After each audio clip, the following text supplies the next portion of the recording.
You are welcome to taxation class. This is the first unit of this model.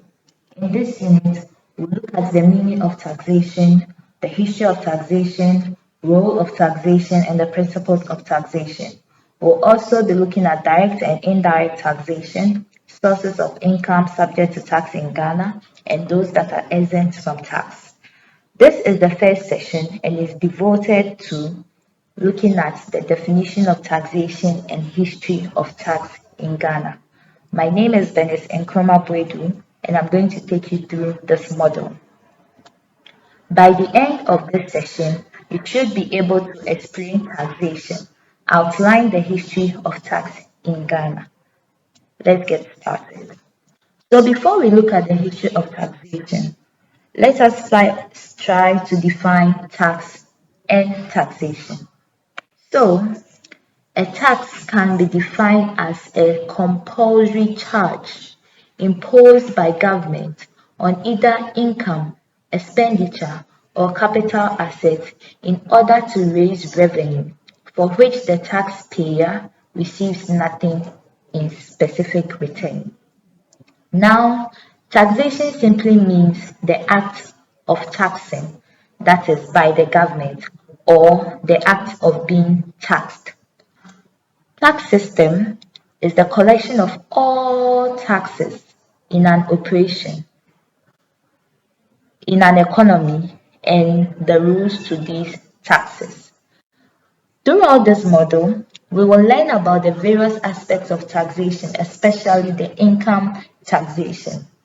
Let us look at the history of taxation with special reference to Ghana. Taxation goes back as far as recorded history. However, it was not until the start of great civilization that we see tax collected by an organized group dedicated to that sole tax. There have been taxes to help maintain cities, projects, etc. And through all this, tax has grown and evolved as civilizations themselves evolved. So we can trace tax or the history of tax in the United Kingdom when SNAPE 1999 submitted a modern income tax which was originally introduced by the Financial Bill of January 1798. The purpose of this bill was to raise revenue to meet the cost of war with revolutionary France, and this was by the Prime Minister William Pitt, who wanted to raise revenue without massive government borrowing.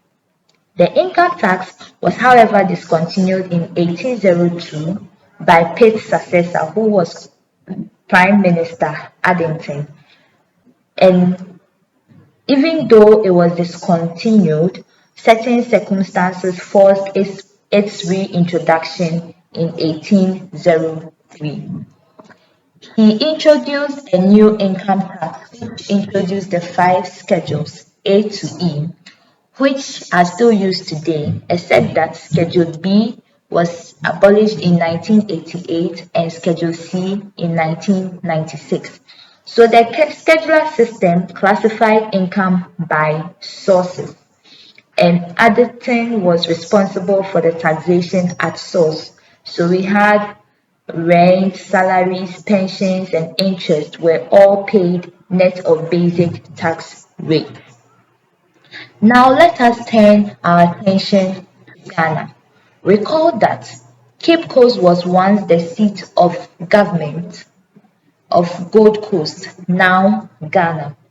Taxation in Ghana started in the form of customs duties in 1850. It was levied on imported goods at the rate of half ad valorem. Okay, and this was administered by the principal collector stationed at the Cape Coast Castle.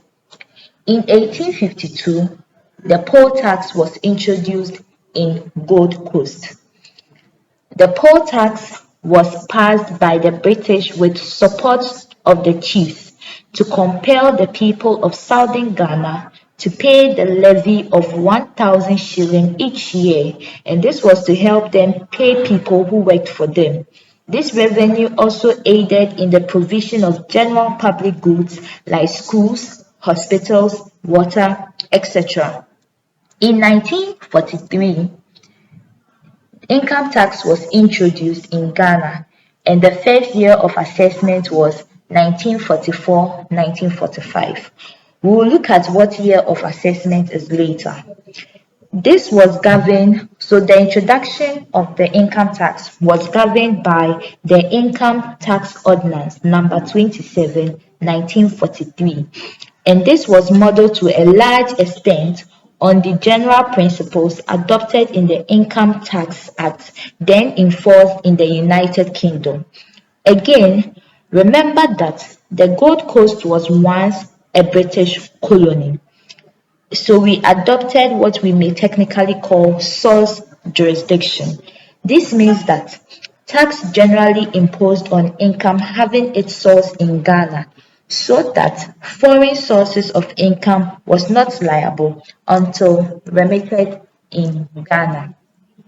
In 1943, the ordinance provided rather generously multitude of reliefs or deductions. We'll look at the definition of reliefs or deductions later in this model. And this multitude of personal reliefs or deductions was to ensure a fair measure of equitability in the system. So an individual could claim his personal relief and a host of other reliefs like wife or divorced wife allowance, children's basic allowance up to 5, and we will grant these 5 children education allowance. Then we had dependent relative allowance, cost of passage, etc. There were so many reliefs one could claim for. And in terms of coverage, only a very small proportion of the indigenous Ghanaian population paid any income tax in view of the very generous personal deductions available. This is because those who were not married put in the names of their girlfriends, those who had no children claimed for 3, 4, or maximum of 5, and those who did not care for their aged dependents also put in ghost name.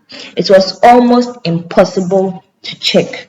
This is because of the size of the Ghanaian family, and almost everybody completed the tax and return from him to enable him full advantage of the reliefs. The cases were just too many.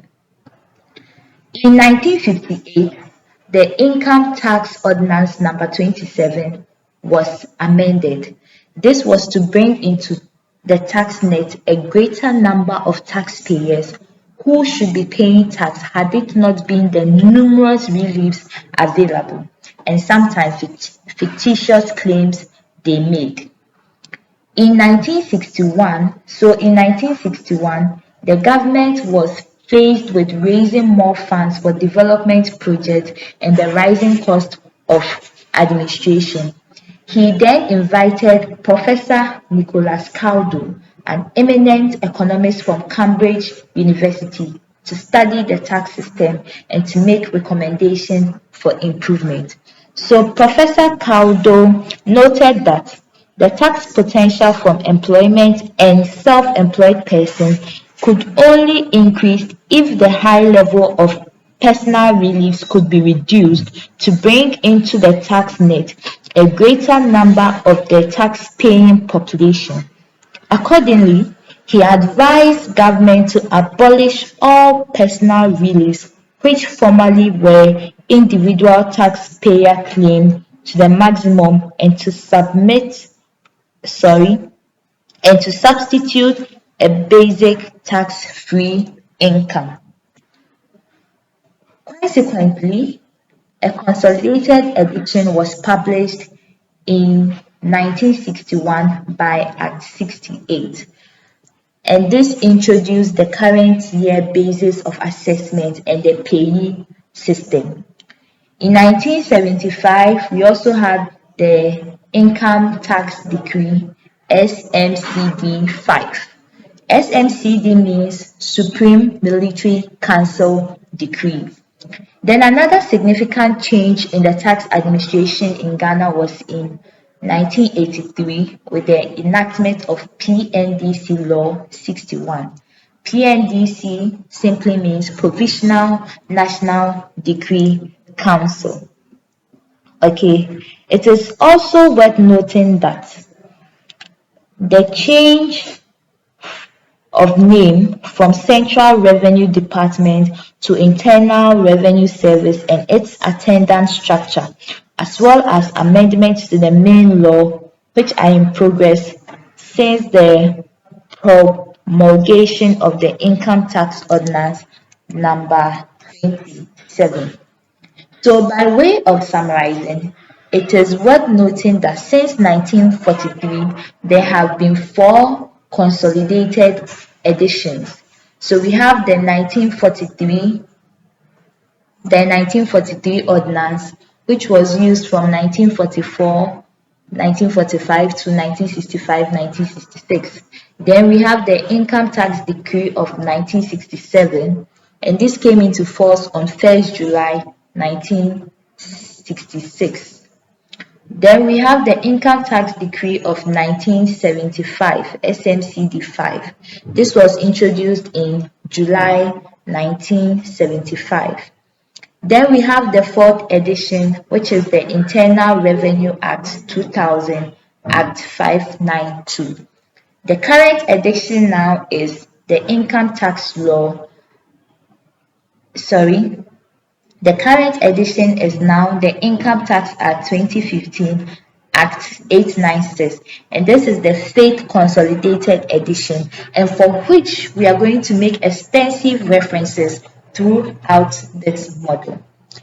You might have observed that the tax laws have gone through various changes over the years, and this shouldn't be a surprise because taxation is a dynamic subject, and the provisions of law relating to taxation in Ghana keep changing to accommodate emerging trends in the country's economic development.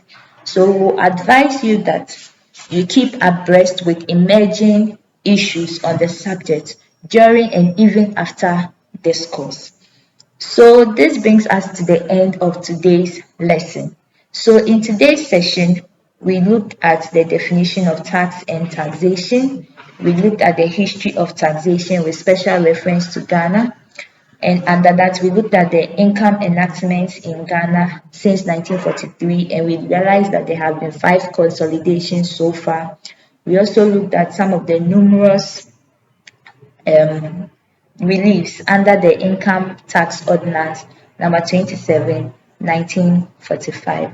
Hope you enjoyed this session. If there's anything you didn't get clearly, kindly go back and watch this video again. Until then, stay safe. Bye.